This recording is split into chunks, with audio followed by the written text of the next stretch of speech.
রাহুল একটা ব্যবসা শুরু করলো, কিন্তু সে ব্যর্থ হলো। সবাই বলল তোর দ্বারা কিছুই হবে না, আর তুই কিছুই পারবি না। কিন্তু রাহুল সেখানে থেমে থাকলো না। রাহুল ভেবেছিল থেমে থাকলেই আমি এখানেই বন্ধ, অতএব আমাকে যদি এগোতে হয় তাহলে আমাকে হার মানলে চলবে না, এগিয়ে যেতে হবে।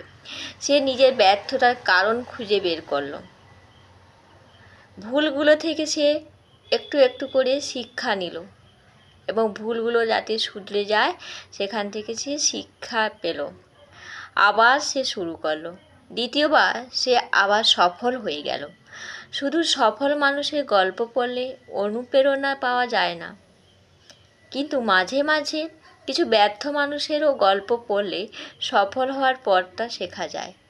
অ্যাকচুয়ালি তুমি সবসময় যদি সফল হওয়া মানুষের গল্প পড়ো, সেখান থেকে সেই মানুষটা যে সফল হতে গেলে তার আগে কতগুলো পথ অতিক্রম করে আসছে সেটা তুমি বুঝতে পারবে না।